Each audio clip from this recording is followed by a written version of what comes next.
Please.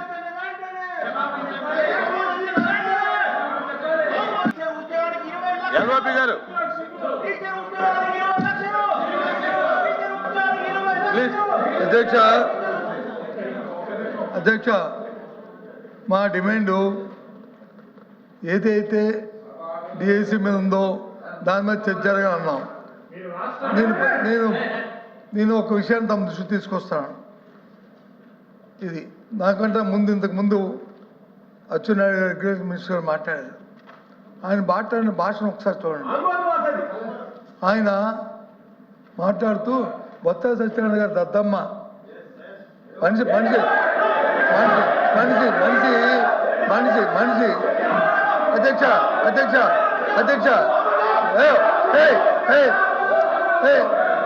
అధ్యక్ష అధ్యక్ష మనిషి మనిషి మనిషి పెరిగితే బుద్ధి రాదు. ఎద్దులాగా వచ్చి ఎద్దులాగా ఎత్తితే మనకి వచ్చి తెలుతాడు రావు. భాష బాగోవాలి. ఎవడు దద్దమ్మో ఎవడు అమ్మోతులో ఉన్నాడు, ఎవడు ఉన్నాడు, ఎవడు పరిపాలన చేస్తాడు, ఏ రైతులు వచ్చి ఎరువులు లేక వస్తున్నారు, ఏ రైతులు ఇబ్బంది పడతారు రాష్ట్రంలో. ఈ దద్దమ్మ వచ్చి తెలుస్తుంది. దయచేసి ఈ భాష మంచిది కాదు. ఈ సభలో శాసనసభలో మంచిది కాదు. ఆ వర్డ్స్ విత్డ్రా చేయండి. ఏంటి ఇలాంటి భాషలు ఆడడానికి గౌరవంగా మాట్లాడి నేర్చుకోండి. డిఎస్సీ మీద జరగాలి.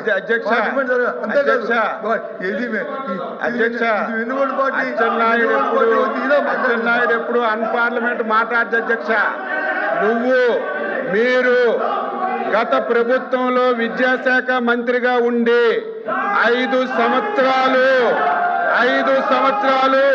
19, 20, 21, 22, 23, 24 అని 5 సంవత్సరాలు లక్షల మంది యువకులను అధ్యక్ష డిఎస్సి పెడతామని చెప్పి ఆశ చూపి డిఎస్సి పెట్టలేదు. ఆ రోజు విద్యాశాఖ మంత్రిగా ఉండి మీ గొడ్డల పార్టీ అధ్యక్షుడిని కనీసం చెప్పలేని వ్యక్తిని ఏమనాలి మీరే చెప్పండి అధ్యక్ష. నేను కట్టుబడి మీరు ఎరువులు అంటున్నారు, వ్యవసాయం అంటారు. దేని మీదైనా ఈ 2 సంవత్సరాల్లో వ్యవసాయ అనుబంధ రంగాలు ఏ శాఖ అయినా మీ పాలన మా పాలన చర్చించడానికి ఎన్ని రోజులైనా సిద్ధంగా ఉన్నాం.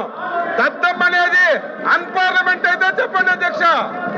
దద్దమ్మ అనేది అన్పార్లమెంట్ అయితే చెప్పండి, క్షమాపణ చెప్తాను, నాకేం అభ్యంతరం లేదు. చేతకాని వాళ్ళని దద్దమ్మలు అంటారు. మీరు విద్యాశాఖ మంత్రిగా ఉండి డిఎస్సి ఇప్పించడంలో వైఫల్యం చెందారు కాబట్టి, చేత కాలేదు కాబట్టి దద్దమ్మన్నాను అధ్యక్ష. ఇది అన్పార్లమెంట్ కాదు. అన్పార్లమెంట్ అయితే చెప్పండి. నా పర్సనాలిటీ గురించి మాట్లాడుతున్నావు. నువ్వు సచ్చినా కాలు కిందకు పెట్టి తలపైకి పెట్టినా నా పర్సనాలిటీ నీకు రాదు సత్యనారాయణ. నా పర్సనాలిటీ నీకు రాదు.